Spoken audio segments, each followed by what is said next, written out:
sebentar ya. Saya ini sambil persiapan untuk apa namanya terbang. Oke, sebentar.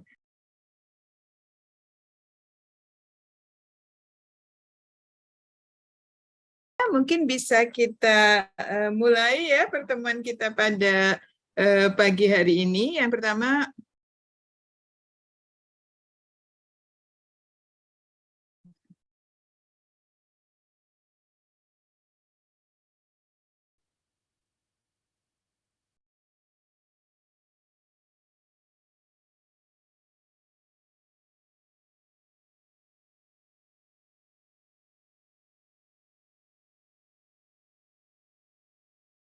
Oke, yang pertama saya mohon maaf ya jika pada kesempatan hari ini terpaksa kita dalam format daring. Oke, kemarin saya sudah kontak Bu Firma ya selaku Kaprodi Anda dan beliau memperkenankan Bu Denis kalau misalnya apa namanya memang penugasan luar kota dan kesulitan untuk mencari pengganti ya, terutama jika dilakukan full luring, dipersilahkan untuk mengganti full secara daring seperti itu, sehingga untuk kesempatan hari ini saya menggantikan secara mengisi ya secara daring Mas dan Mbak sekalian.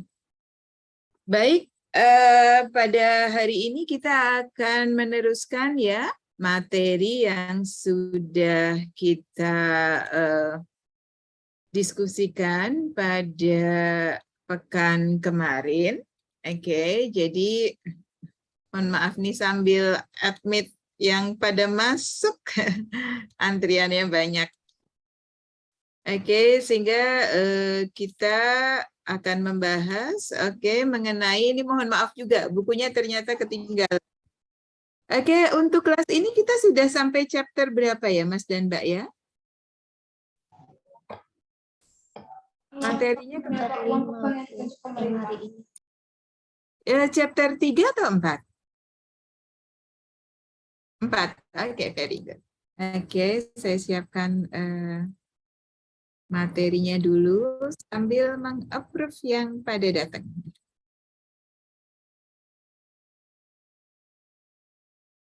Oke, Mas dan Mbak, sebentar.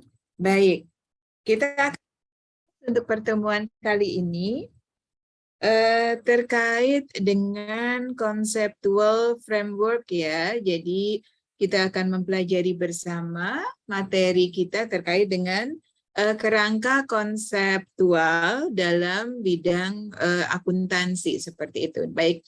Nah, sebelum kita memulai kegiatan, ada baiknya kita awali dengan berdoa terlebih dahulu ya.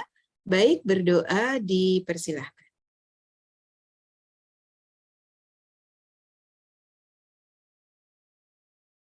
Berdoa selesai, terima kasih. Baik, Mas dan Mbak, saya share screen ya terkait dengan materinya. Oke, ini adalah materi kita.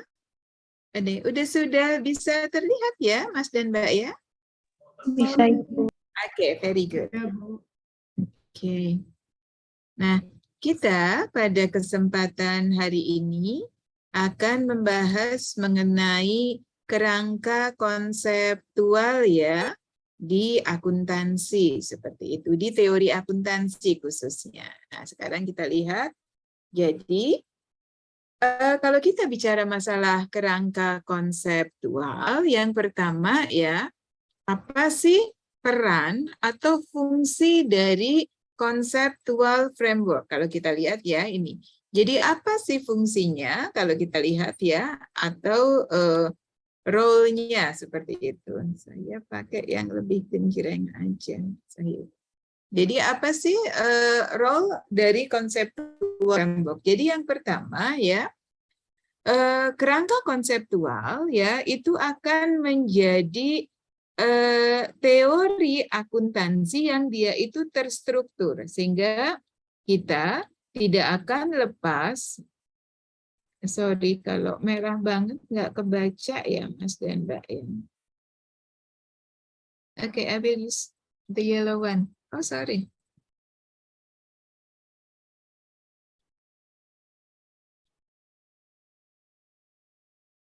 Oke. Nah, kita akan membahas ya bagaimana kerangka konseptual itu akan menjadi struktur dari teori akuntansi ya. Ini dia. Kemudian ya, fungsi yang kedua dari kerangka konseptual kalau kita lihat adalah ya kerangka konseptual ini akan menyatakan ya skop atau ruang lingkup dan tujuan dari laporan keuangan. Kita memahami ya bahwa produk dari akuntansi adalah laporan keuangan. Di mana ada berapa laporan keuangan yang proper, Mas dan Mbak? Ada berapa laporan keuangan? 5, Bu. Oke, very good. Apa aja itu, Mbak Gusmi? Laporan laba rugi, Oke, 1. Kemudian, laporan posisi keuangan, oke, very good. Terus? laporan perubahan modal, Oke, very nice. And then? cash flow, terus catatan atas laporan keuangan. Oke, very good ya. Itu adalah 5 laporan keuangan ya yang wajib dipublikasikan ya. Jadi laporan keuangan itu tentunya disajikan ini memiliki tujuan ya. Jadi ada objektifnya dalam hal ini ya. Nah, kerangka konseptual inilah yang kemudian nanti akan menentukan sebetulnya tujuan pelaporan atau laporan keuangan itu apa sih gitu ya. Nah, kemudian skupnya itu bagaimana atau ruang lingkupnya. Nah, kemudian fungsi dari kerangka konseptual yang ketiga adalah dia itu mengidentifikasi ya dan menetapkan karakteristik kualitatif dari informasi keuangan dan elemen dasar akuntansi. Karena apa? Kita tahu ya sebagai akuntan bahwa kita itu akan menyajikan terkait dengan informasi keuangan. Nah, informasi keuangan ini seperti kita pahami ya, itu sifatnya cenderung kuantitatif ya, mempergunakan unit moneter. Nah, padahal yang kuantitatif itu memiliki karakteristik kuat. Kalau kuantitatif kan berarti dikuantifikasi ya, kita bicara masalah angka, tapi sebetulnya apa? Ada karakteristik kualitatif seperti itu ya. Oke, nah karakteristik kualitatif inilah yang kemudian sebetulnya tidak boleh lepas dari laporan keuangan seperti itu. Nah, kemudian berikutnya adalah ya kerangka konseptual ini juga nanti kemudian terkait ya dengan prinsip dan aturan pengakuan dan pengukuran dalam akuntansi. Karena akuntansi itu kan pasti selalu terkait dengan pengukuran dan pengakuan ya. Jadi pengakuan dan pengukuran itu artinya misalnya kapan pendapatan itu diakui sebagai pendapatan, misalnya seperti itu. Kapan beban itu diakui sebagai beban? Pertanyaan selanjutnya setelah mengakui adalah bagaimana cara mengukurnya, gitu ya. Misalnya nih, ada sebuah perusahaan, gitu kan, dia kemudian menjual barang dagangan secara kredit ya. Berarti belum terima cash seperti itu. Apakah sudah boleh sebagai pendapatan? Nah, itu recognition-nya, pengakuannya itu kapan? Ya, harus ditetapkan. Kemudian ya, pengukuran alias nilai nominalnya berapa gitu ya. Kenapa? Kadang karena angka akuntansi itu kan terkait dengan kuantifikasi ya. Pengukurannya misalnya ya dijual dalam bentuk kredit sehingga terjadi piutang. Misalnya seperti itu. Nah, akan diakui sebagai piutang itu berapa? Nah, ini kemudian yang harus juga ditetapkan oleh perusahaan. Jadi selain pengakuannya juga harus ada pengukurannya. Dan kemudian berikutnya adalah harus ada pengungkapan atau disclosure. Jadi pengungkapan pada laporan keuangan. Oke. Nah, di sini disebutkan ya oleh FASB ya, Financial Accounting Standard Board, ini jadi kayak IAI-nya Amerika, Mas dan Mbak ya. Karena kita tahu ya, Amerika itu justru menyusun hal-hal seperti ini lebih dulu daripada apa namanya? Standar internasional seperti itu. Sebentar ya.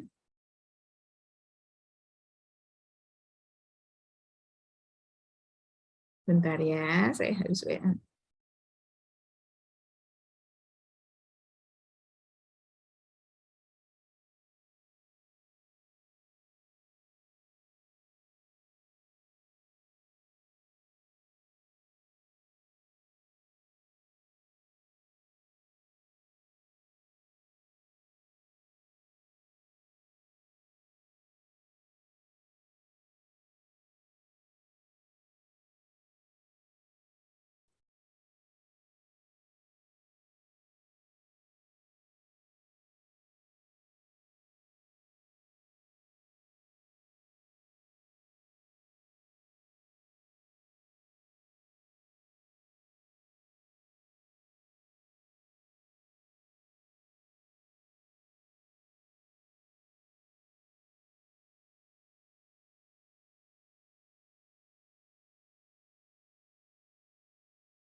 Oke, sorry. Nah, ini dia ya, menurut FASB yang namanya kerangka konseptual adalah ini dia ya. Jadi sistem yang koheren ya. Koheren itu artinya menyeluruh ya.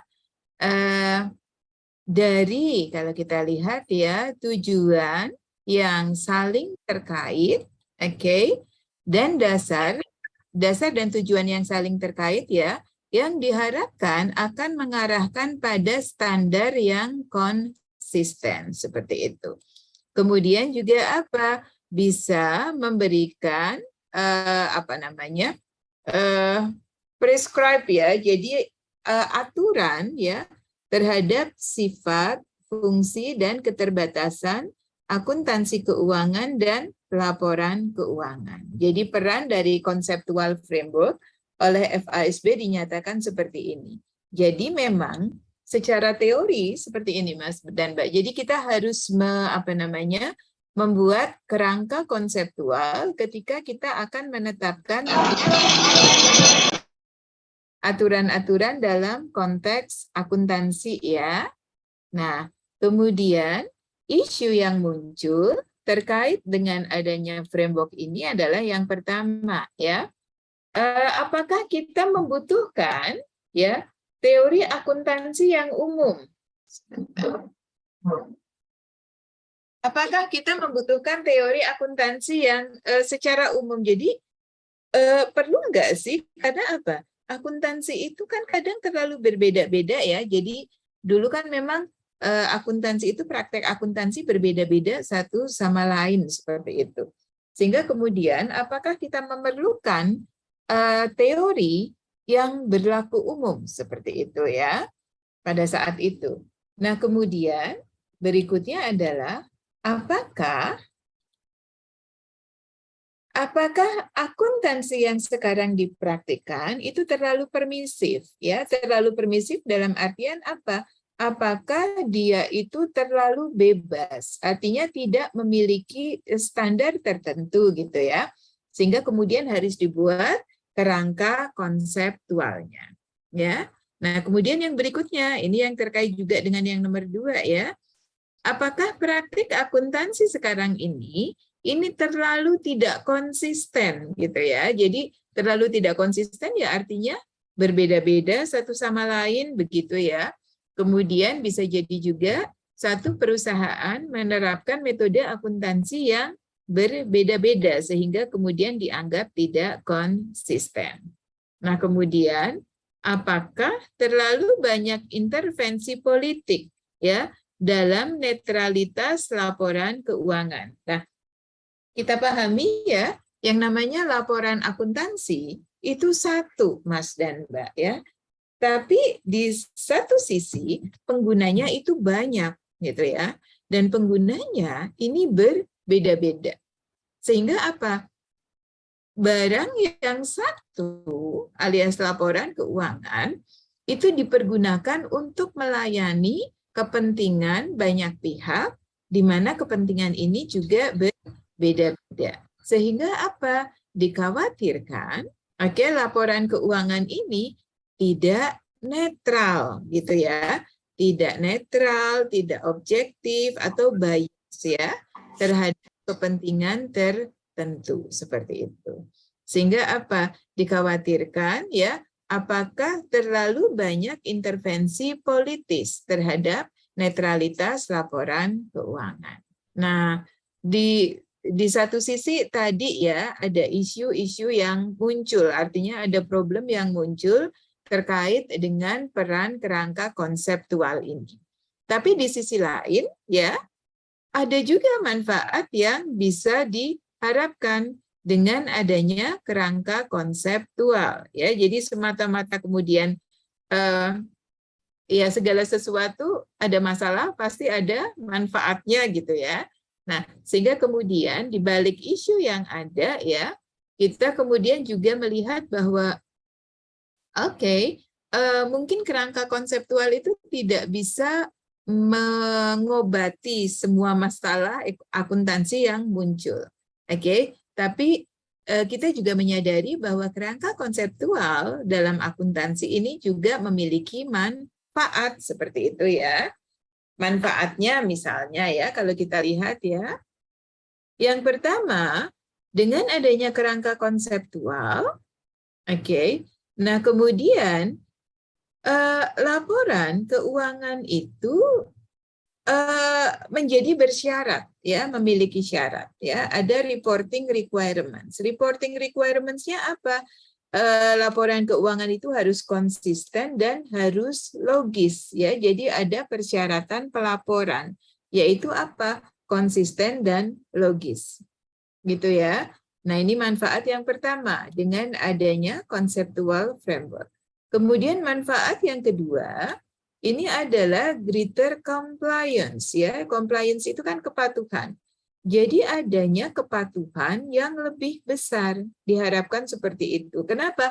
Karena kalau ada aturan, berarti ada yang diacu, kan seperti itu ya. Kalau ada yang diacu, maka apa? Kepatuhannya diharapkan akan lebih tinggi daripada tidak ada aturan yang bisa diacu, seperti itu ya. Sehingga apa? Harapannya, kepatuhannya akan meningkat. Kemudian yang ketiga, manfaat yang ketiga dengan adanya conceptual framework ini adalah enhance accountability. Ya, dia akan mendorong akuntabilitas dari laporan keuangan seperti itu ya. Jadi laporan keuangannya ini lebih akuntabel. Kemudian yang keempat ya, akan lebih sedikit ya standar-standar spesifik seperti itu ya. Kemudian yang kelima, manfaat yang kelima ya, ini akan mendorong pemahaman laporan keuangan seperti itu ya.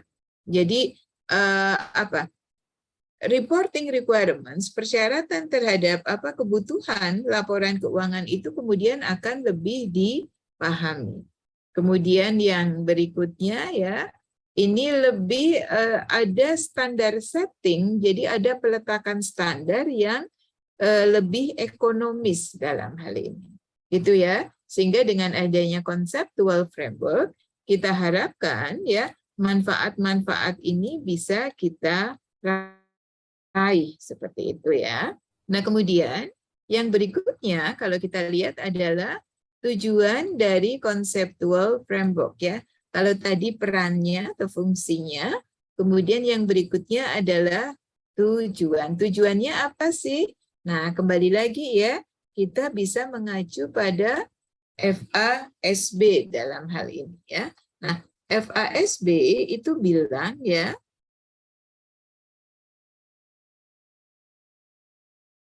nah FASB Financial Accounting Standard Board ya, itu menetapkan bahwa apa? Laporan keuangan ya, di sini dinyatakan laporan keuangan itu harus menyediakan informasi, oke, yang bermanfaat ya untuk investor, kreditor, dan pengguna lain. Kalau kita lihat ya, baik yang saat ini maupun yang potensial. Potensial itu artinya apa? Saat ini belum menjadi investor, kreditor, dan users lain, tapi ada kemungkinan di masa depan itu menjadi pengguna ya dari laporan keuangan. Ya, dalam membuat keputusan investasi yang rasional ya. Jadi dalam membuat apa? Keputusan investasi, keputusan kredit, dan keputusan lainnya yang rasional. Jadi ada kata-kata rasional ya. Jadi tujuan dari kerangka konseptual adalah ini, Mas dan Mbak ya. Itu kenapa kemudian apa? Kerangka konseptual ini perlu ditetapkan. Seperti itu ya.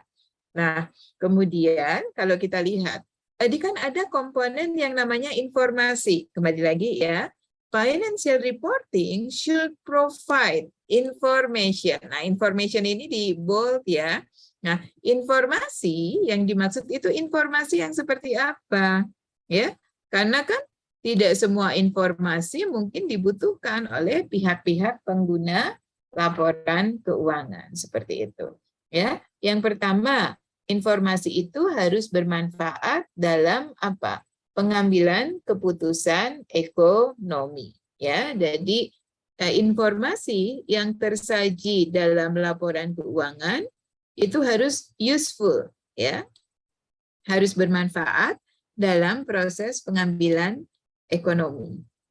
Oke, kemudian yang kedua, ya, ini bermanfaat dalam menilai prospek arus kas. Oke. Kemudian yang ketiga, bermanfaat ya dalam apa? Menggambarkan sumber daya yang dimiliki oleh perusahaan, ya, klaim terhadap sumber daya tersebut dan perubahan pada sumber daya atau resources seperti itu, Mas dan Mbak. Oke, sehingga kita lihat ya, informasi yang disajikan pada laporan keuangan itu harusnya seperti apa. Nah, kemudian kalau kita lihat berikutnya ya, masih terkait dengan tujuan, ini adalah karakteristik kualitatif dari laporan keuangan. Seperti itu ya, Mas dan Mbak ya. Jadi ini biasanya kalau akuntan harus hafal nih yang beginian ya, karakteristik kualitatif. Jadi kalau kita lihat ya, kita mulai dari paling atas ya. Di atas ada pengguna informasi akuntansi. Ya, pengguna informasi akuntansi ini akan memanfaatkan informasi akuntansi untuk apa ya? Untuk membuat keputusan tentunya ya. Nah, sehingga apa? Yang membutuhkan informasi akuntansi adalah apa? Decision makers and their characteristic ya. Jadi pengambil keputusan dan karakteristik mereka itu seperti apa? Karena kita tahu ya, pengguna informasi akuntansi itu banyak seperti itu ya. Nah, contohnya di sini ya, misalnya ya, pemahaman pada pengetahuan sebelumnya. Jadi karakteristiknya seperti apa gitu ya. Nah, pervasive constraint atau batasan yang diperkenankan adalah dari laporan keuangan ya, yaitu benefit over cost ya. Bahwa manfaat dari laporan keuangan itu harus melebihi biaya yang ditimbulkan untuk membuat laporan keuangan tersebut. Ya, contoh nih, laporan keuangan itu misalnya untuk membuat ya ada sistem sampai jadi laporan keuangan, kemudian harus diaudit ya, misalnya sampai 5 miliar gitu ya. Nah, kemudian manfaat yang diperoleh ya harusnya bisa lebih dari itu. Contoh manfaat yang diperoleh apa? Ya, misalnya perusahaan kemudian mendapatkan kredit 5 triliun misalnya ya, oke, bayar 5 miliar nggak apa-apa lah kalau dapat kredit 5 triliun. Misalnya juga ya, memberitahukan kepada investor di pasar modal bahwa kinerja mereka bagus, oh terjadi kenaikan harga saham perusahaan misalnya dalam jumlah besar. Sehingga apa? Manfaatnya itu akan lebih besar daripada biayanya. Sehingga hal ini kadang nggak bisa dipaksakan juga. Misalnya ada usaha mikro gitu ya, jualan warungan gitu ya. Nah kemudian apa? Diminta membuat laporan keuangan. Padahal membuat laporan keuangan ini, misalnya ya, tarifnya 5 juta. Lah, warungan itu dapatnya berapa gitu ya. Kemudian apa? Untuk membuat laporan keuangan 5 juta manfaatnya apa? Ya kalau laporan keuangan usaha mikro yang milik pribadi tidak perlu diaudit, masyarakat nggak perlu tahu, ya benefitnya nggak ada seperti itu. Sehingga apa? Kalau tadi cost-nya 5 juta misalnya, manfaatnya nggak ada, ya berarti tidak melampaui pervasive constraint. Artinya apa? Manfaatnya itu lebih kecil dari biayanya. Dalam kondisi seperti itu, kalau nggak diwajibkan, ya mungkin nggak usah bikin laporan keuangan yang susah-susah gitu kan. Kenapa? Ya kalau biayanya melebihi manfaatnya, ya buat apa kan gitu ya. Nah kemudian kita lihat, kalau dalam pembuatan laporan akuntansi ini manfaatnya lebih tinggi daripada biayanya, and then go on gitu kan, kita lanjutkan. Nah kemudian berikutnya adalah ya user specific qualities. Jadi apa?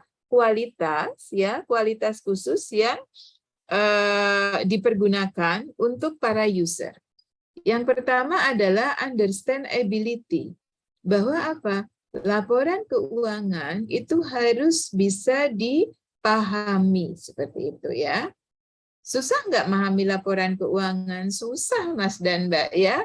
Makanya Anda belajar kan di Sanata Dharma untuk mempelajari laporan keuangan seperti itu. Karena bahkan ya untuk bisa menganalisis, nggak hanya membaca ya, tapi memahami dan menganalisis itu suatu hal yang tidak semua orang itu mampu. Bahkan mungkin untuk lulusan S1 akuntansi sekalipun ya, kalau mungkin dia belum terlalu berpengalaman seperti itu. Kemarin saya memberikan pelatihan kepada KPPU RI ya, Komisi Pengawas Persaingan Usaha Pusat, itu 2 hari berturut-turut gitu. Mulai dari jam 7 sampai jam 5 sore selama 2 hari maraton. Apa yang mereka ingin pahami? Bagaimana cara membaca laporan keuangan, ya?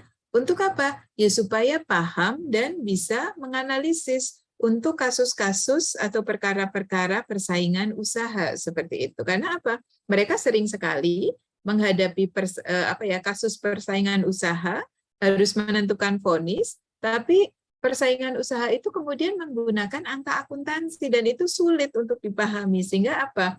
Mereka meningkatkan kemampuan understand ability ya, kemampuan untuk memahami. Nah, kemampuan untuk memahami ini kemudian pada gilirannya diharapkan akan mengarahkan pada decision usefulness ya, kegunaan untuk memutuskan ya keputusan tertentu atau untuk mengambil keputusan tertentu. Dia itu bermanfaat dalam proses pengambilan keputusan ya atau decision usefulness. Nah, kemudian kapan laporan keuangan itu bisa memenuhi decision usefulness atau bermanfaat untuk proses pengambilan keputusan. Nah, apabila ya primary decision specific qualities-nya itu terpenuhi. Ya, apabila kualitas khusus untuk pengambilan keputusan utama itu terpenuhi. Apa saja itu? Yang pertama adalah relevance ya. Jadi harusnya laporan keuangan itu relevan untuk dasar pengambilan keputusan. Oke. Kemudian yang kedua ya, ini adalah reliability. Sebentar ya.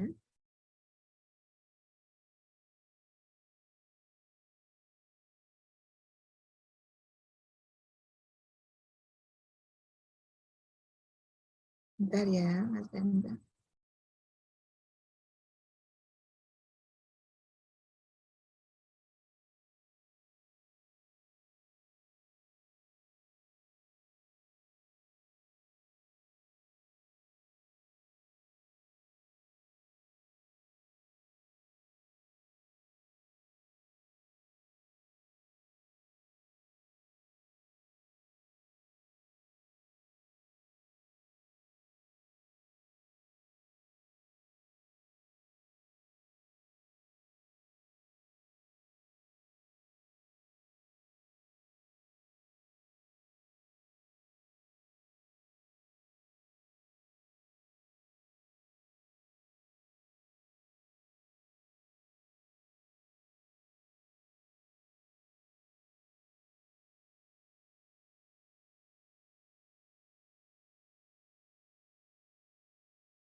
Putus dan saya sementara tethering pakai HP ya, moga-moga kuat ini. Oke, saya lanjutkan untuk share screen-nya ya. Oke, udah kelihatan Mas dan Mbak? Udah Ibu. Oke, very good. Oke, saya lanjutkan. Sebentar ya.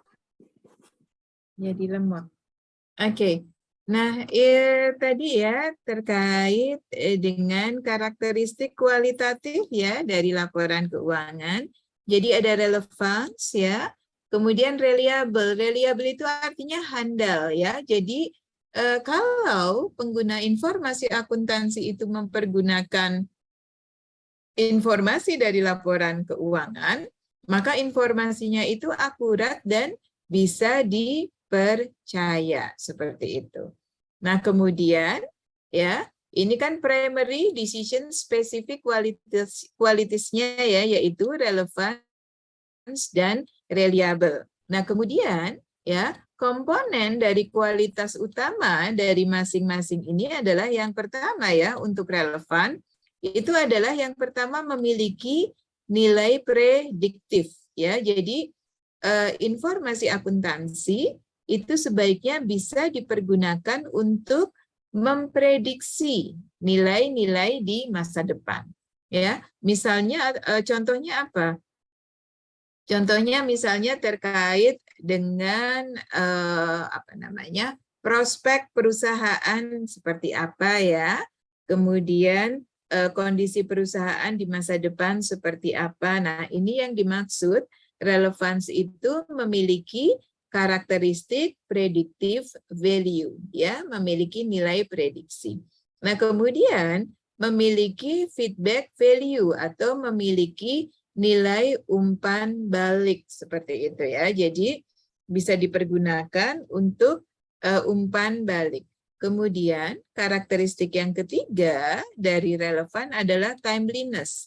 Timeliness artinya adalah tepat waktu.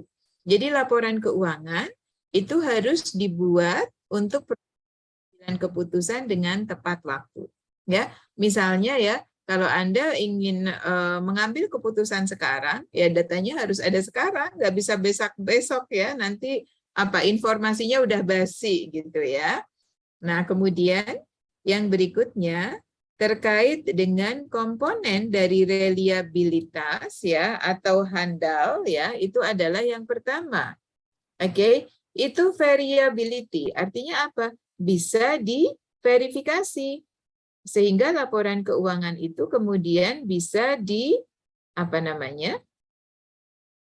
bisa di tracing, bisa diaudit seperti itu.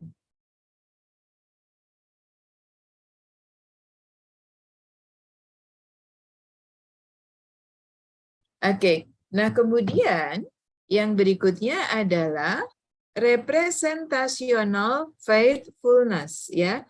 Jadi harus menunjukkan kejujuran ya, yang namanya akuntansi itu informasinya harus faithful, harus bisa dipercaya seperti itu ya. Jadi kalau misalnya tadi nggak netral, nggak independen, kurang bisa dipercaya, ini akan membuat keputusan ekonomi yang didasarkan pada angka akuntansi ini bisa meleset seperti itu. Oke, kemudian yang ketiga ini adalah netralitas ya, neutral. Jadi laporan keuangan ya supaya reliable atau handal itu sifatnya harus netral. Dia tidak berpihak kepada kepentingan tertentu. Makanya kemudian harus apa? Harus bisa dipercaya seperti itu ya. Nah, kemudian kita lihat ya kualitas yang kedua, kalau tadi kan user specific qualities-nya ya, kemudian yang ini primernya, kemudian secondary yang kedua ya, kualitas dan interaktif yang kedua adalah comparability. Jadi laporan keuangan itu harus bisa diperbandingkan ya, baik diperbandingkan dengan perusahaan lain atau diperbandingkan dengan dirinya sendiri di periode waktu yang berbeda seperti itu ya. Nah, bisa diperbandingkan ini termasuk diantaranya adalah konsistensi. Jadi laporan keuangan itu harus konsisten. Nah, kemudian kalau kita lihat ya, threshold atau batas untuk pengakuan ini adalah materialitas ya. Jadi yang diakui di akuntansi ya, ini batasnya adalah laporan keuangan atau angka akuntansinya itu harus material seperti itu. Nah, itu ya mulai dari peran, kemudian isu atau kelemahan dari conceptual framework, kemudian tujuannya apa sih ya, kemudian manfaat dengan adanya conceptual framework termasuk kemudian karakteristik kualitatif dari laporan keuangan. Nah, kemudian kita lihat bagaimana proses mengembangkan kerangka konseptual yang sudah terjadi. Kalau kita lihat ya, oke. Nah, pengembangan kerangka konseptual itu dipengaruhi oleh dua isu utama. Oke, dua isu kunci ya. Yang pertama, pendekatan, peletakan atau pembuatan standar, apakah prinsipal atau rule base ya. Jadi pendekatannya apakah mempergunakan prinsipal yang pertama atau mempergunakan rule base. Kemudian, pendekatan teorinya ya, apakah informasi untuk proses pengambilan keputusan ya, pendekatannya ya, ataukah dengan decision theory ya, atau dengan teori keputusan seperti itu. Nah, ini dua isu utama ya dalam pengembangan conceptual framework. Nah, tadi ya kita pembahasan isu yang pertama. Apakah peletakan standar akuntansi itu berbasis prinsip atau berbasis aturan seperti itu ya. Nah, IASB itu International Accounting Standard Board ya. Kalau FASB itu hanya untuk Amerika ya. Kalau IASB ini untuk internasional ya. Ini IASB, ini sebagian besar prosedurnya itu konsisten dan koheren berdasarkan apa basisnya adalah principle base, berdasarkan prinsip seperti itu. Ya. Nah, sementara kalau kita lihat standar yang berdasarkan aturan atau rule base ya, itu bisa jadi akan meningkatkan ke perbandingan. Jadi membuat laporan keuangan itu lebih bisa diperbandingkan. Membuat juga laporan keuangan lebih bisa diverifikasi sehingga apa?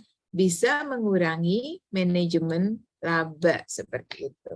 Nah, di sini kita agak-agak bukan pertentangan ya, tapi misalnya kalau IASB itu menerapkan standar berbasis prinsip, gitu kan? Padahal apa? Kalau standarnya berbasis aturan, itu bisa jadi apa? Comparability, ya kemampuan untuk diperbandingkan dan kemampuan untuk diverifikasi ini bisa jadi meningkat. Sehingga apa? Akan mengurangi praktik-praktik manajemen laba seperti itu. Nah, kemudian sementara standar FASB ini traditionally itu rule based. Jadi apa? Ada perbedaan antara IASB yang punya internasional ini kebanyakan adalah principle based versus yang punya Amerika nih, FASB. Nah, FASB ini kebanyakan adalah rule based, jadi basisnya aturan, bukan berbasis prinsip. Oke, ya. Nah, sekarang tadi Amerika sendiri kemudian ya mulai memasukkan ya prinsip-prinsip. Jadi standar settingnya mulai berbasis prinsip. Nah, sehingga kemudian apa? Antara internasional standarnya ya dengan standar punya Amerika kemudian melakukan program konvergensi. Konvergensi itu apa?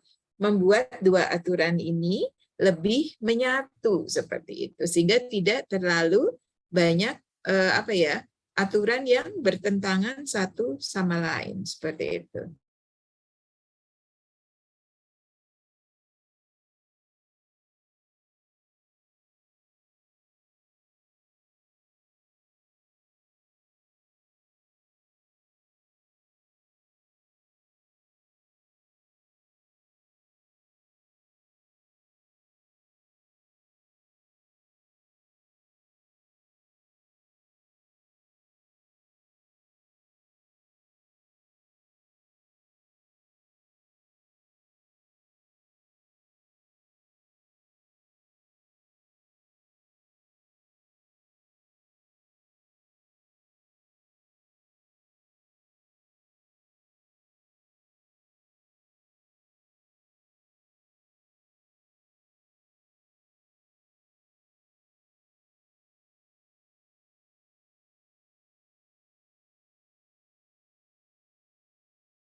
Oke, ini mohon maaf karena koneksinya ternyata susah ya, sehingga saya ganti device. Karena saya pakai HP, jadi saya nggak bisa share screen nih. Kan susah ya untuk apa namanya, untuk menampilkan, membaca dan ngorek-orek kalau pakai HP. Bagaimana kalau kita lanjutkan untuk presentasinya aja, supaya waktunya tetap optimal.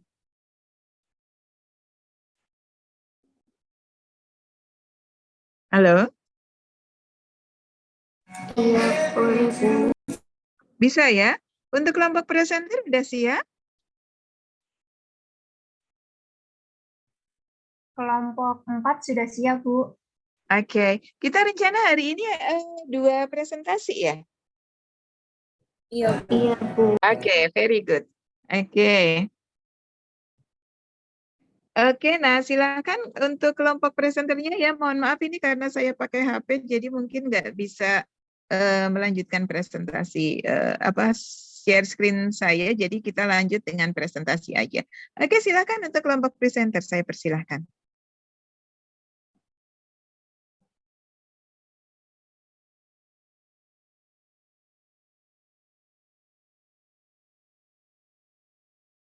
Apakah sudah terlihat, Bu, dan teman-teman?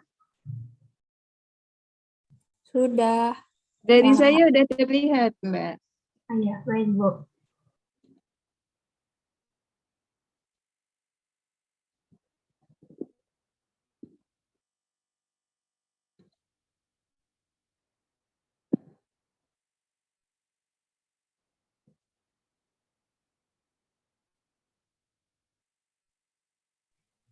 Buat Jesslyn, boleh dimulai?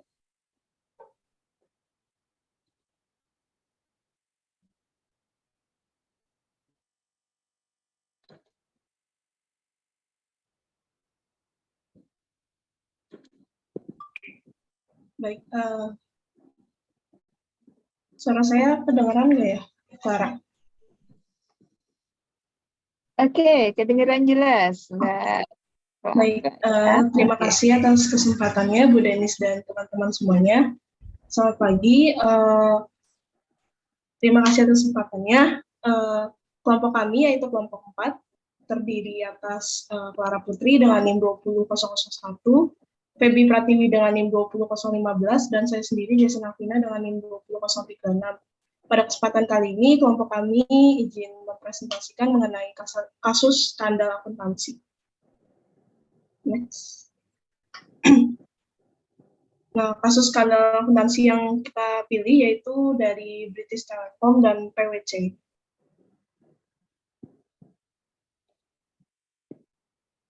Lalu untuk topik bahasan yang akan kami bahas pada kesempatan kali ini yaitu terdiri dari 5. Yang pertama, sejarah perusahaan. Kedua, kronologi kasus. 3, analisis kasus. 4, kesimpulan. Dan terakhir, saran. Untuk topik yang pertama, itu dari sejarah perusahaan. Ada dari BT Group PLC dan juga PwC.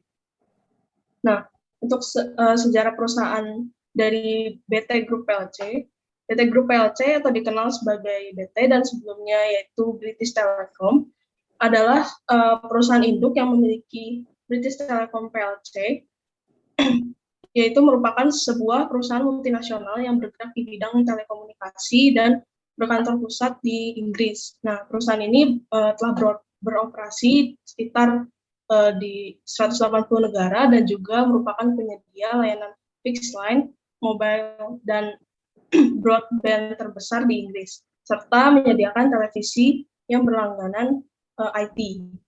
Untuk PwC sendiri, PwC itu merupakan kantor jasa profesional terbesar di dunia saat ini yang telah beroperasi di 148 negara.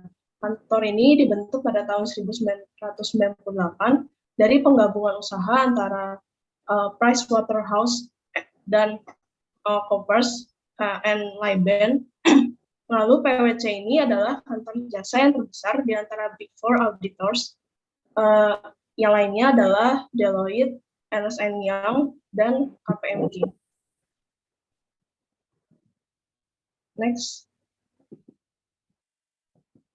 Untuk kronologi kasus yang awal, yaitu perusahaan British Telecom ini mengalami fraud akuntansi di salah satu lini perusahaannya di Italia. Nah, sejak awal 2017, muncullah isu terjadinya fraud akuntansi di British Telecom. Tentu saja dampak dari fraud akuntansi ini menyebabkan reputasi kantor akuntan publik tercemar dan mencoreng profesi akuntan publik. Nah, hal yang disoroti di kasus ini yaitu relasi PwC dan juga British Telecom sendiri sudah berlangsung sekitar 33 tahun. Namun, fraud akuntansi yang dialami oleh British Telecom ini gagal dideteksi oleh PwC. Nah, oleh karena itu, British Telecom segera mengganti PwC dengan KPMG, yang juga merupakan kantor akuntan publik ternama di dunia yang termasuk Big Four. Nah, British Telecom ini merasa tidak puas atas kegagalan PwC karena gagal mendeteksi fraud akuntansi di Italia. Tapi fraud akuntansi itu sendiri berhasil dideteksi oleh pelapor pengaduan yaitu KPMG. Modus fraud akuntansi yang dilakukan oleh British Telecom itu sendiri yaitu melakukan peningkatan atas laba perusahaan selama beberapa tahun secara tidak wajar melalui kerjasama koruptif bersama klien-klien perusahaan dan jasa keuangan. Untuk selanjutnya mungkin bisa dilanjutkan oleh Feby. Terima kasih. Oke, baik, kita akan lanjut. Yang selanjutnya itu ada modus dalam kasus ini itu adalah memperbesar penghasilan perusahaan melalui perpanjangan kontrak yang palsu dan invoice-invoice serta transaksi yang palsu dari vendor. Dan ternyata praktik fraud ini sudah terjadi sejak tahun 2013. Kemudian dorongan atau keinginan untuk memperoleh bonus yang besar menjadi stimulus fraud dalam kasus ini. Kemudian dampak fraud akuntansi penggelembungan laba ini menyebabkan pihak perusahaan British Telecom ini harus menurunkan JPB 530 juta dan memotong proyeksi arus kas selama tahun ini sebesar JPB 500 juta untuk membayar utang-utang yang disembunyikan atau sebenarnya itu tidak dilaporkan. Kemudian akibat dari fraud ini juga berdampak pada kerugian pemegang saham dan investor, di mana saham British Telecom ini anjlok 1/5-nya pada saat perusahaan mengumumkan koreksi pendapatannya sebesar JPB 530 juta pada bulan Januari 2017.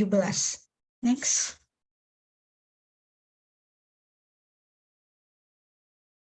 Baik, selanjutnya kita akan menganalisis yang pertama, siapa saja pihak-pihak yang terlibat dalam kasus ini. Yang pertama ada KAP PricewaterhouseCoopers atau PwC sebagai kantor akuntan publik yang dipercaya untuk mengaudit British Telecom di Italia. Kemudian selanjutnya ada Gianluca Simini sebagai mantan Chief Executive Officer atau CEO British Telecom di Italia yang dianggap paling bertanggung jawab dalam melanggar tata kelola perusahaan terkait dengan vendor dan kontraknya serta perilakunya yang mengintimidasi bawahan.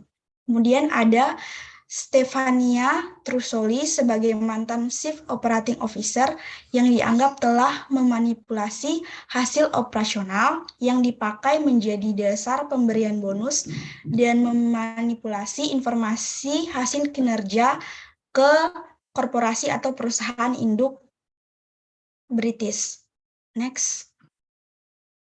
Kemudian ada Luca Sebastiani sebagai mantan Chief Financial Officer yang dianggap tidak mampu melaporkan fraud keuangan dan mendorong pegawainya untuk membuat invoice palsu. Kemudian ada Luca Torrigiani sebagai mantan staf yang bertanggung jawab kepada klien pemerintah dan klien besar lainnya yang dituduh melanggar aturan British Telecom dengan memilih vendor dan menerima pembayaran dari agen British Telecom di Italia. Next. Selanjutnya, pelanggaran kode etik oleh pihak British Telecom. Yang pertama itu ada kompetensi dan sikap kehati-hatian, menjaga pengetahuan dan keahlian dalam menjalankan bisnis, tetapi dengan melanggar peraturan dan standar profesionalisme yang berlaku tentu akan membuat reputasi kita langsung buruk di mata publik. Kemudian selanjutnya ada perilaku profesional. Nah, kinerja profesionalisme dari seorang auditor di perusahaan British Telecom ini sangat merusak reputasi mereka selaku auditor karena resiko audit yang tidak berhasil mendeteksi adanya fraud akuntansi pada perusahaan ini. Kemudian ada integritas yang berkaitan dengan kejujuran, di mana pihak perusahaan melakukan perjanjian kontrak dan invoice palsu demi kepentingan pribadi, yaitu dorongan untuk memperoleh bonus yang besar. Next.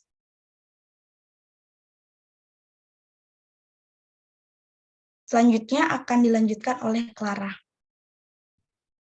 Selanjutnya, sanksi yang diberikan oleh British Telecom itu membayar denda sebesar 129 juta pound sterling Inggris sesuai dengan ketentuan yang telah ditetapkan oleh Lembaga Anti Fraud Serious Fraud Office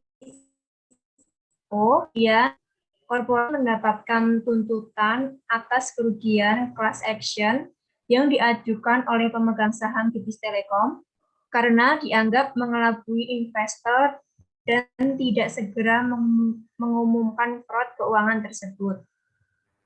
Kemudian dampaknya itu ada dua, bagi masyarakat dan bagi perusahaannya. Kalau bagi masyarakat itu kerugian kepada pemegang saham dan investor, di mana harga saham British Telecom anjlok seperlimanya ketika British Telecom mengumumkan koreksi pendapatannya. Kemudian di perusahaannya, kasus ini tuh bukan hanya berdampak pada reputasi kantor akuntan publik PwC, tercemar karena tidak mampu mendeteksi kecurangan yang ada pada British Telecom, namun ikut mencoreng profesi.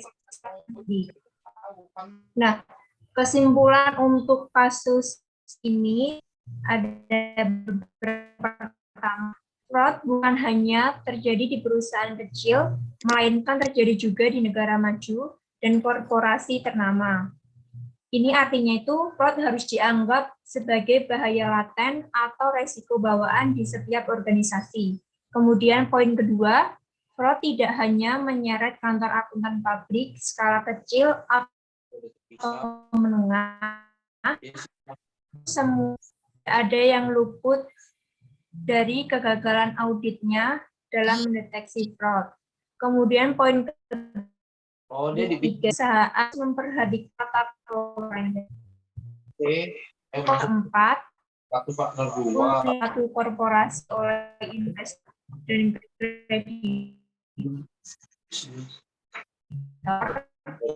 ini tatunya. Kemudian poin kelima, publik bisa akui untuk penulisnya melakukan keuangan. Karakteristik fraud yang selalu disembunyikan dan ditutup. Nah, saran yang diberikan oleh kami kelompok untuk kasus ini ada 4 poin. Yang pertama, melakukan pengawasan serta pengendalian yang lebih sistematis pada proses akuntansi. Yang kedua, melakukan komunikasi dengan semua aspek yang terlibat secara baik dalam melakukan segala aktivitas. Yang ketiga, perusahaan melakukan training dan sosialisasi secara berkala, mulai dari karyawan hingga level top manajemen. Yang terakhir yaitu memberi wadah pada karyawan atau elemen perusahaan untuk memberikan saran dan kritik.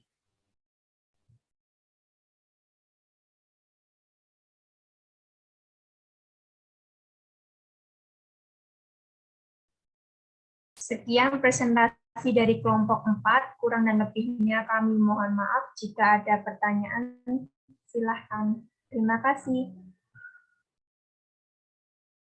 Oke, baik. Terima kasih untuk kelompok 4. Mungkin kita lanjutkan dulu untuk presentasi kelompok berikutnya. Nanti setelah itu baru sesi tanya jawab gitu ya.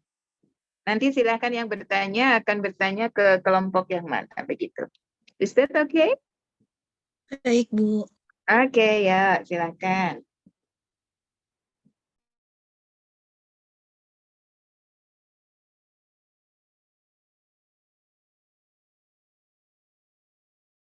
Baik, Bu, izin share screen, Bu.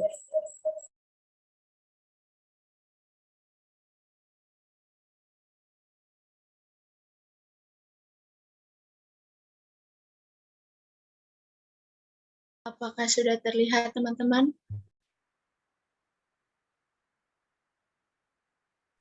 Oke, udah kelihatan, Mbak.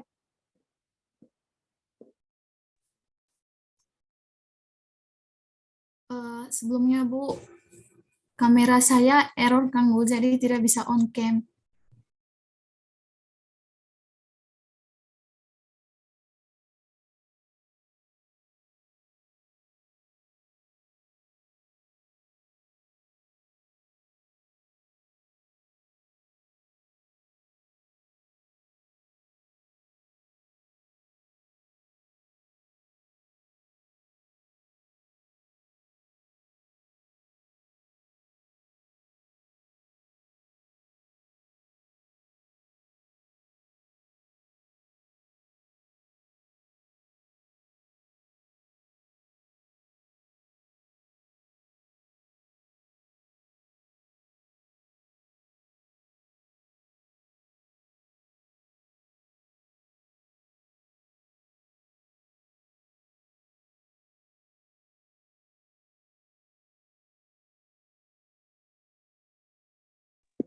Kok hilang share screen-nya? Maaf Bu, ada kendala jaringan sedikit Bu. Oke.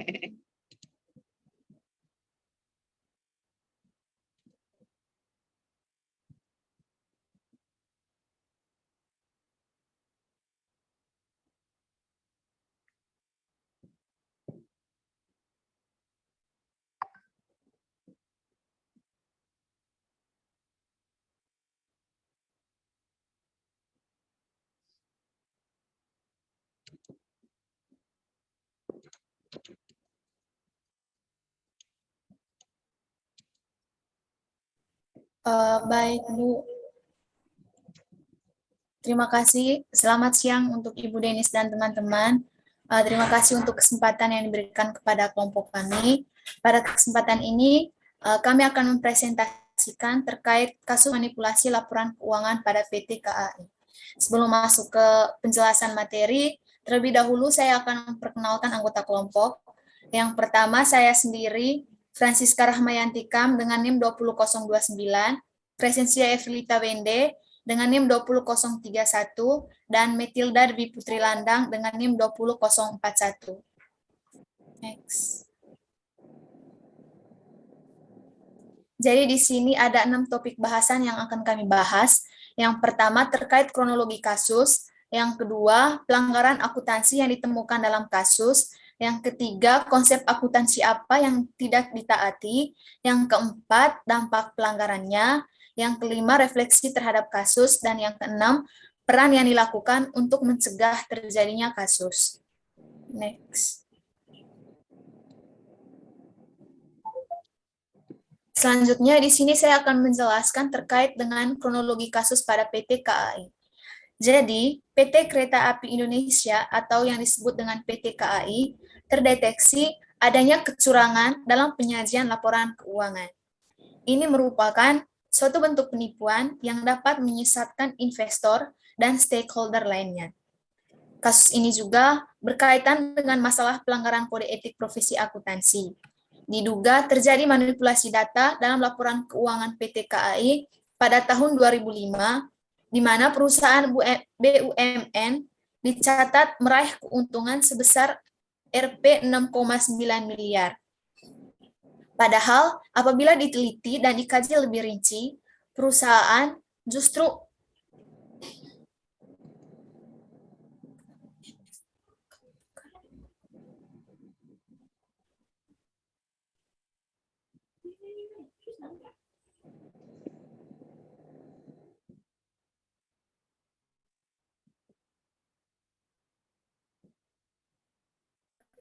mohon maaf Bu, ada kendala lagi. Oke.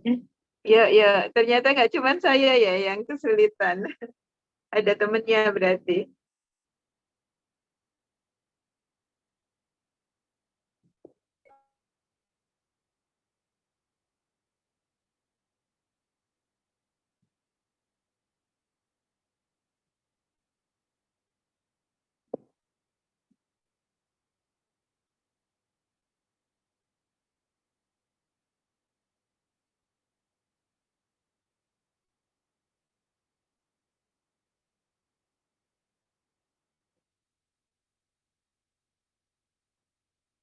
Baik, saya akan melanjutkan.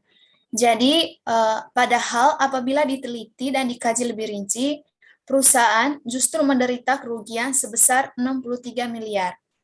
Next.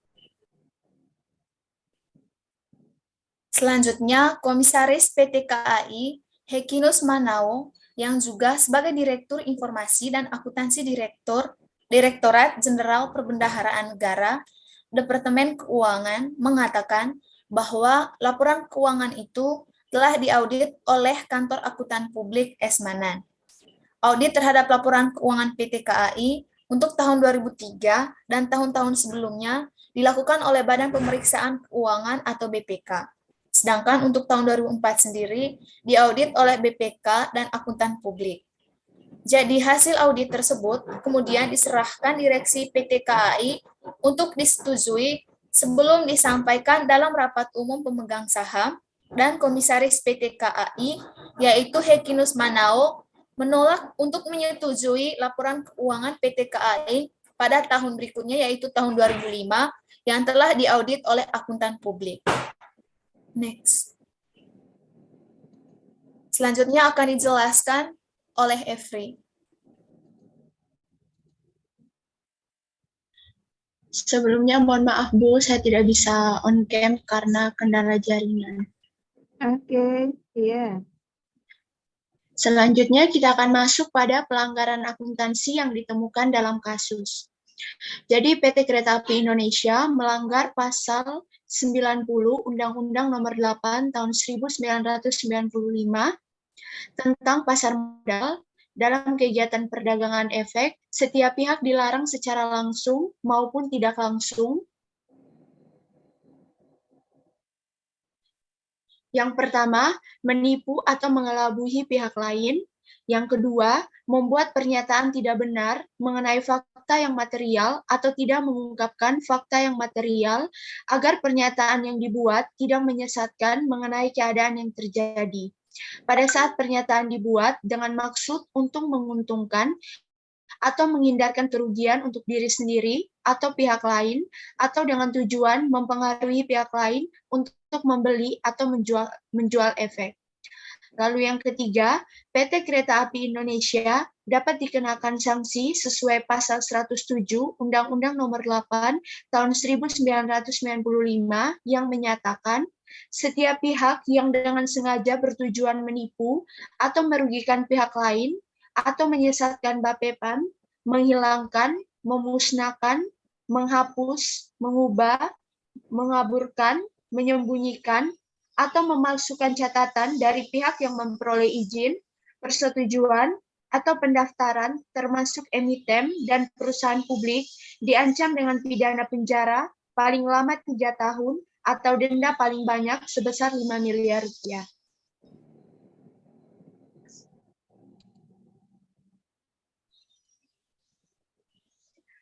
Selanjutnya kita akan masuk pada PSAK nomor berapa, tentang apa yang dilanggar atau konsep akuntansi apa yang tidak ditaati. Jadi yang pertama PSAK yang dilanggar yaitu PSAK 1 tentang penyajian laporan keuangan, yaitu terkait hal ini PT Kereta Api Indonesia telah melakukan manipulasi laporan keuangan yang menyesatkan banyak pihak seperti investor. Seharusnya PT Kereta Api Indonesia harus bertindak profesional dan jujur sesuai pada asas-asas etika profesi akuntansi. Yang kedua, KAP Esmanan dan rekan melanggar standar profesi akuntan publik atau SAP, di mana memungkinkan memperoleh fee khusus karena memberikan opini wajar tanpa pengecualian. Yang ketiga, melanggar prinsip-prinsip etika akuntan, antara lain yang pertama, tanggung jawab profesi, di mana seorang akuntan harus bertanggung jawab secara profesional terhadap semua kegiatan yang dilakukannya. Di sini akuntan internal PT Kereta Api Indonesia kurang bertanggung jawab karena dia tidak menelusuri kekeliruan dalam pencatatan dan memperbaiki kesalahan tersebut, sehingga laporan keuangan yang dilaporkan merupakan keadaan dari posisi keuangan perusahaan yang sebenarnya. Yang kedua, terkait kepentingan publik, di mana akuntan harusnya bekerja demi kepentingan publik atau mereka yang berhubungan dengan perusahaan seperti kreditur, investor, dan lain-lain. Dalam kasus ini, akuntan PT Kereta Api Indonesia diduga tidak bekerja demi kepentingan publik karena diduga sengaja memanipulasi laporan keuangan, sehingga PT Kereta Api Indonesia yang seharusnya menderita kerugian, namun karena melakukan manipulasi, maka PT Kereta Api Indonesia terlihat mengalami keuntungan. Hal ini tentu saja sangat berbahaya, termasuk bagi PT Kereta Api Indonesia, karena apabila kerugian tersebut semakin besar, namun tidak dilaporkan, maka PT Kereta Api Indonesia bisa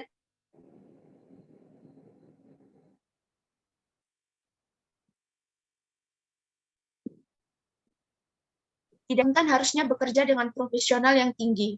Dalam kasus akuntan PT Kereta Api Indonesia ini tidak menjaga integritasnya karena diduga telah melakukan manipulasi laporan keuangan. Selanjutnya berkaitan dengan objektivitas. Seharusnya akuntan harus bertindak objektif dan bersikap independen atau tidak memihak kepada siapapun. Dalam kasus ini, akuntan PT Kereta Api Indonesia diduga tidak objektif karena diduga telah melakukan manipulasi laporan keuangan sehingga hanya menguntungkan pihak-pihak tertentu yang berada di PT Kereta Api Indonesia. Selanjutnya berkaitan dengan kompetensi dan kehati-hatian profesional. Akuntan dituntut harus melaksanakan jasa profesionalnya dengan penuh kehati-hatian, kompetensi,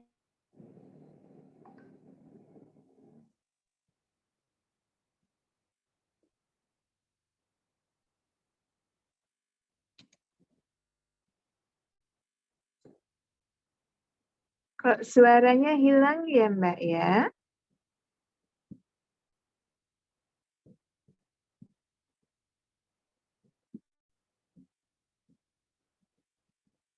Ada problem kah?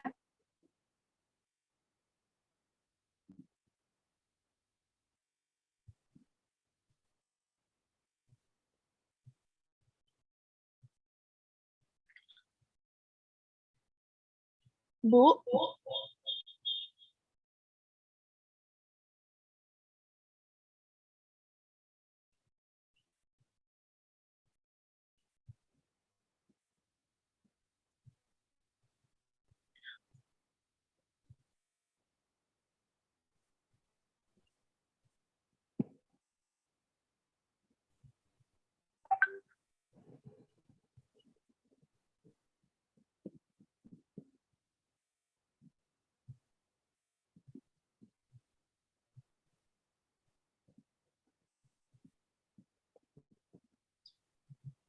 Baik. Ya, Bu. Iya, mungkin silakan kalau kesulitan boleh di overhandle ya, di take over dengan teman satu kelompok coba. Oke. Ya, Bu. Oke. Selanjutnya berkaitan dengan kompetensi dan kehati-hatian profesional. Akuntan dituntut harus melaksanakan jasa profesionalnya dengan penuh kehati-hatian, kompetensi dan ketekunan, serta mempunyai kewajiban untuk mempertahankan pengetahuan dan keterampilan profesionalnya pada tingkat yang diperlukan. Dalam kasus ini, akuntan PT Kereta Api Indonesia tidak melaksanakan kehati-hatian profesional sehingga terjadi kesalahan pencatatan yang mengakibatkan PT Kereta Api Indonesia yang seharusnya menderita kerugian, namun dalam laporan keuangan mengalami keuntungan. Selanjutnya berkaitan dengan perilaku profesional.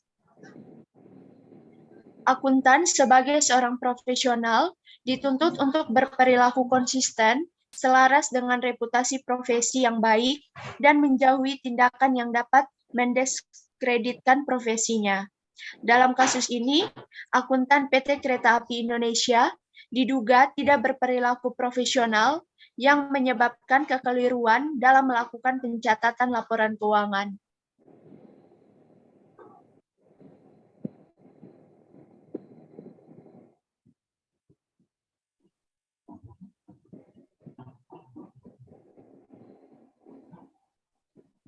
Baik, selanjutnya saya akan menjelaskan dampak pelanggaran dalam kasus PT KAI.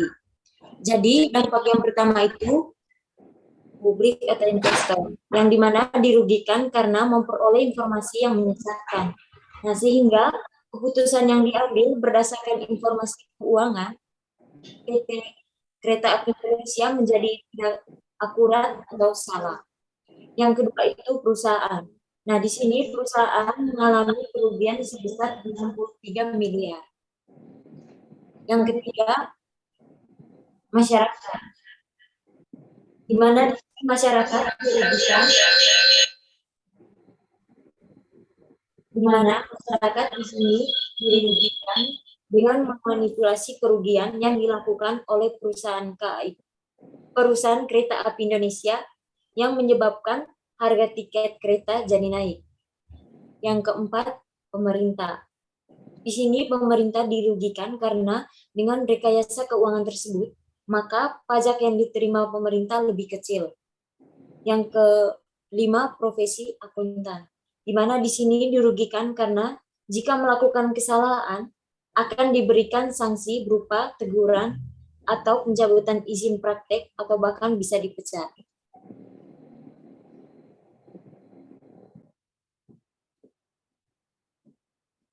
Yang berikut refleksi terhadap kasus. Yang pertama itu keadilan. Nah, dalam kasus manipulasi laporan keuangan perusahaan kereta api Indonesia ini tidak adanya keadilan karena terdeteksi adanya kecurangan manipulasi laporan keuangan BUMN tersebut, di mana seharusnya perusahaan itu rugi, namun dilaporkan memperoleh keuntungan. Yang kedua itu kebenaran. Nah, sebagai pemangku kepentingan dalam sebuah perusahaan harus bisa mengolah data dengan efektif dan efisien agar bisa menghasilkan data yang benar. Yang ketiga, kejujuran. Nah, profesi akuntan menuntut profesionalisme dalam hal kejujuran, kepercayaan masyarakat terhadap kinerjanya tentu harus diapresiasi dengan baik oleh para akuntan. Etika profesi yang disepakati harus dijunjung tinggi. Nah, hal itu penting karena ada keterkaitan kinerja akuntan dengan kepentingan dari berbagai pihak. Yang keempat, integritas atau moral. Nah, di mana akuntan harus bekerja dengan profesionalisme yang tinggi. Nah, dalam kasus ini, akuntan perusahaan kereta api Indonesia tidak menjaga integritasnya karena diduga telah melakukan manipulasi laporan keuangan. Yang kelima, kepedulian.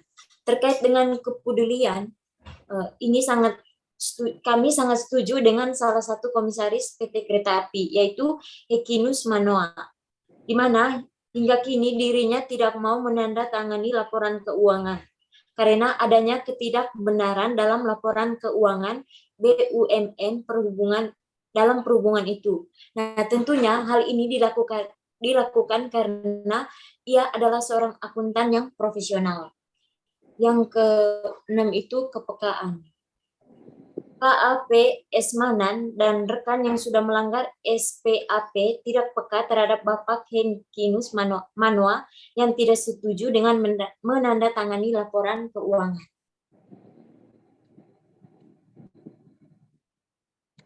Yang berikut, peran yang dilakukan untuk mencegah terjadinya kasus.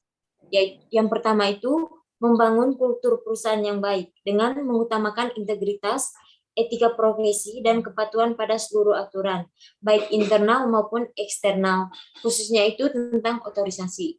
Yang kedua, merekrut manajemen yang memiliki integritas dan moral yang baik, serta memberikan yang ketiga,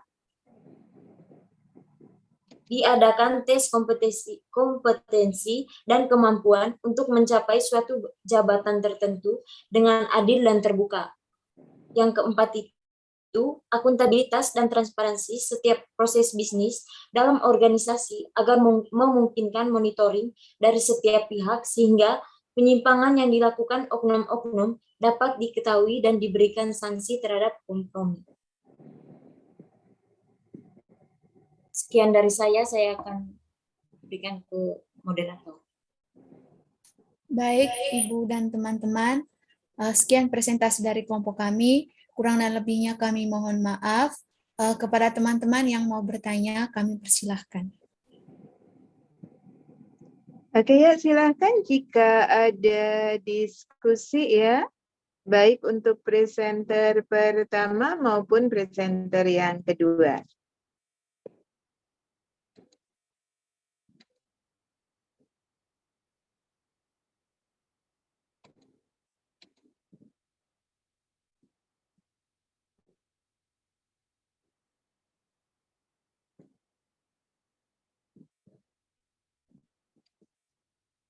Ya, silakan boleh raise hand atau pertanyaannya boleh via apa namanya?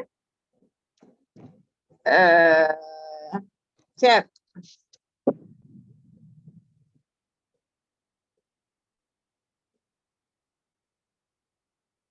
Silakan Mas dan Mbak jika ada.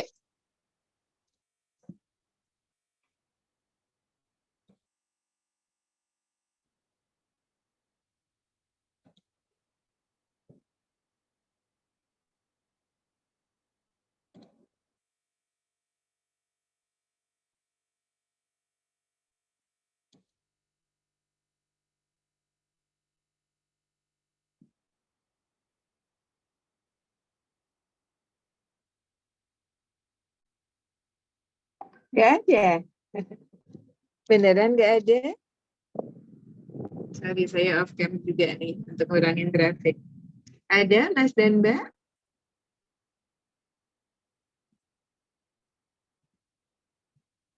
Oke, ya, ada dari Aurel, silakan.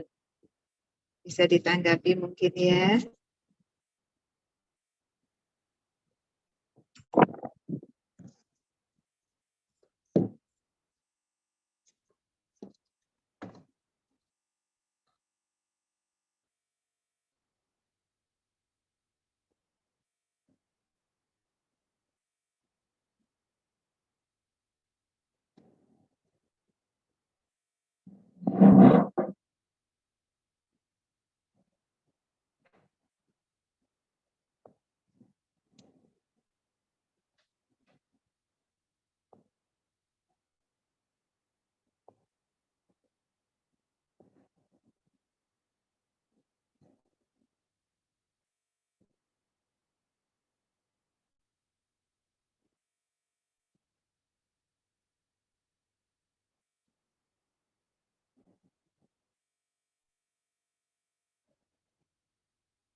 Ya, silakan pertanyaan dari Aurel tadi.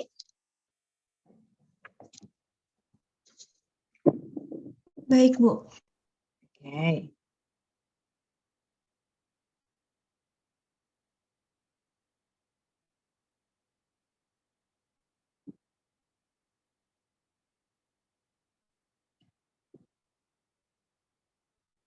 Baik, kami dari kelompok 4 akan mencoba menjawab pertanyaan dari Aurel. Pertanyaannya itu, tadi disebutkan untuk sarannya yang pertama adalah melakukan pengendalian yang sistematis. Menurut kelompok, bagaimana cara melakukan pengendalian yang sistematis? Oke, baik, terima kasih atas pertanyaannya. Jadi kalau menurut kami itu pengendalian yang sistematis itu adalah pengendalian yang sesuai dengan urutan dan prosedur yang seharusnya dalam proses akuntansi. Tadi kan sudah kami presentasikan bahwa kasusnya ini salah satunya itu dilakukan transaksi-transaksi palsu beserta dengan invoice-invoice palsu. Nah, dari kasus tersebut mungkin bisa dilakukan pengendalian atau penelusuran lebih lanjut terhadap suatu transaksi dan segala cek yang berhubungan dengan perusahaan itu diperiksa kembali apakah ceknya ini valid atau tidak, sehingga dapat meminimalisir terjadinya kecurangan. Salah satu pengendalian yang dapat dilakukan juga itu adalah dalam pengendalian internal dalam proses akuntansi. Jadi setiap bagian itu diawasi masing-masing dan mempunyai jadwal pemeriksaan secara berkala. Mungkin seperti itu. Terima kasih.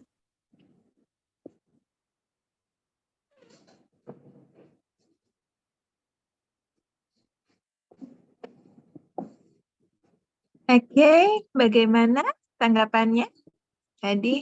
Oke, sudah ya. Jadi tadi memang yang apa istilahnya ya? Artinya pengendalian secara sistematis ya pengendalian yang sifatnya itu lebih terstruktur ya atau embedded atau tertanam dalam sistem pengendalian manajemennya seperti itu. Jadi dia masuk dalam sistem akuntansi sehingga sistematis itu terstruktur dalam apa istilahnya ya? Dalam struktur organisasinya seperti itu. Jadi misalnya ya, pengendaliannya tidak hanya sifatnya secara temporer, tapi memang secara sistem itu dimasukkan dalam proses pengendalian seperti itu ya. Oke, baik. Apakah masih ada pertanyaan lebih lanjut? Oke, nggak ada ya. Baik, Mas dan Mbak, mungkin kalau tidak ada pertanyaan, apakah untuk pertemuan pada siang hari ini bisa kita akhiri? Mas dan Mbak?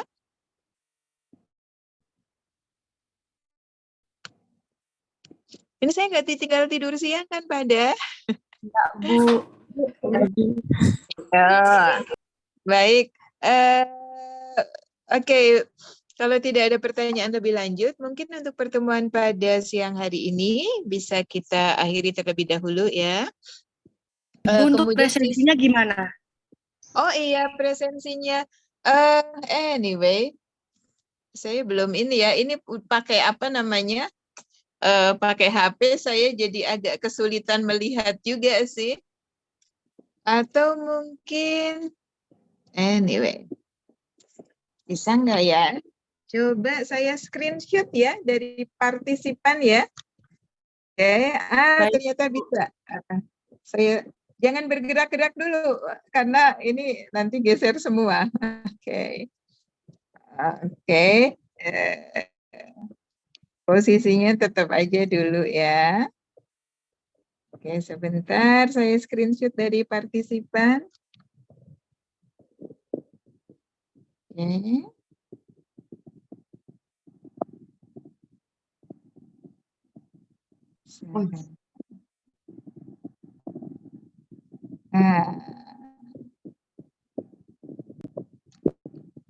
Bentar ya, ini baru yang ketiga nih.